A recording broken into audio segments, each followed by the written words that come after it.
Hello good people of the interwebs. I'm here today to show you some of the things I do with reeds.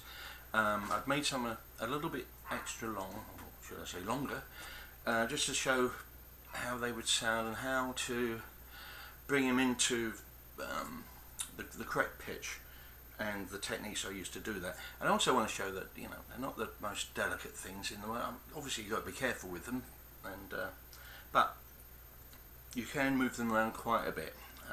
Don't be too delicate, if you know what I mean. Anyway, so I've got this one too long and mouth is too big.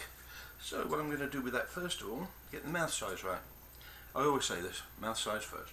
So I'm going to take the reed like this, give it a little squeeze here and rock it like that.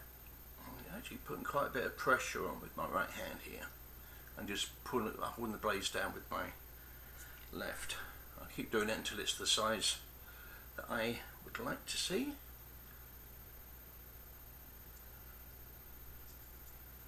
Oh, it's getting there. Right, well, the first thing to do is to stick it in a chanter and see what it sounds like.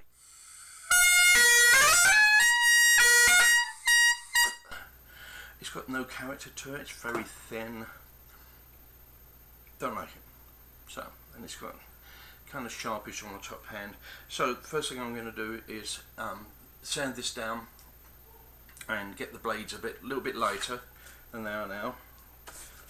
Edge of a board here, bit of 320 paper, and just going up and down, slight angle so you're not putting it all on the tips.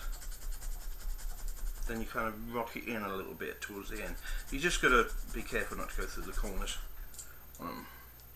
So I'm just checking that side. Okay, that's about the right thickness for now. I'm going to do the same on the other side.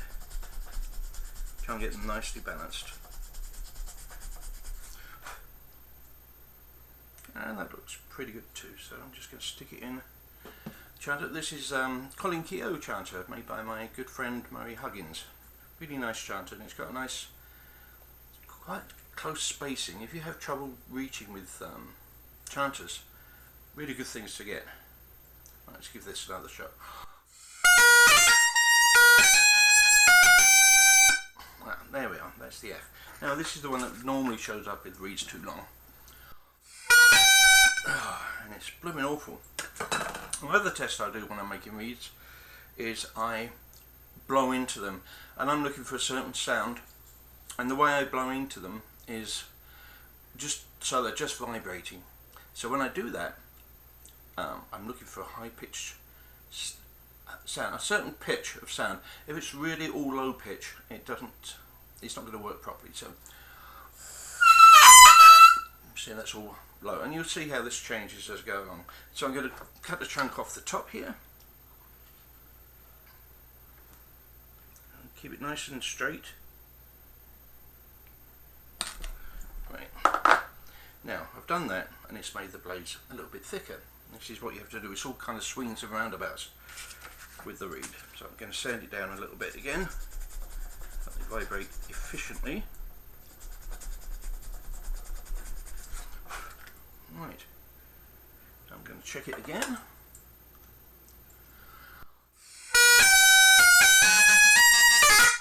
So I've just found that the mouth is a little bit too big again, so I'm going to give it another rock. Because if you imagine the inside of a reed, it's here and then it comes out to the staple, and you've got that gap in the middle there. The further down you cut, the bigger that gap's going to be. So as you cut it, you have to adjust the mouth size accordingly. Right, I'm going to do that again on this one. Just rocking it. Right, now let's put it in the chanter and see what we get.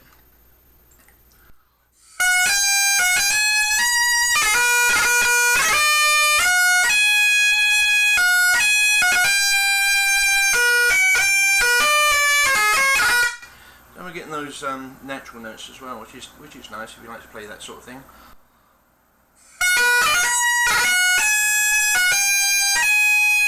Now what I do when I play the high G is I vary the pressure a little bit.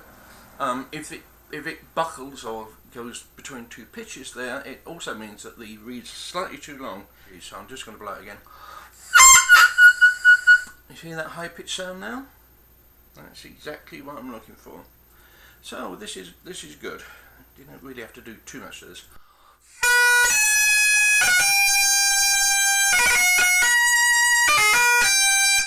Well, the F's still a bit dodgy, so I'm just going to cut another little sliver off the top. A nice sharp chisel. And cut 90 degrees down. And so again, cut it down a bit, then the tips to get running efficiently. Checking the chanter.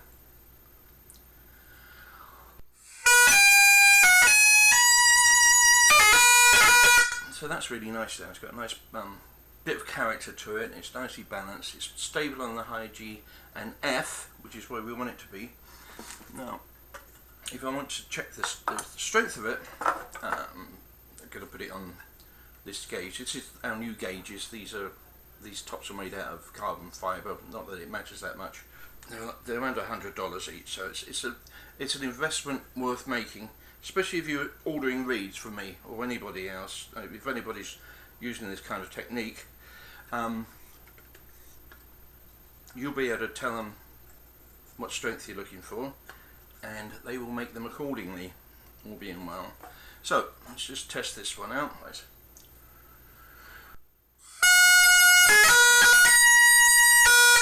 So that's very hard. That's over 40 inches of water. Just as an example, I play about 28.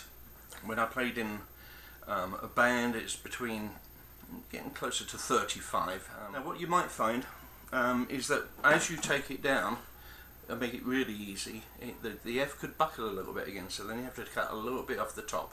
But you know, it's just something you have to get used to. It's all swings and roundabouts, but it all levels out in the end. Anyway, I hope that was helpful to everybody, and I hope to see you next week. Thank you so much.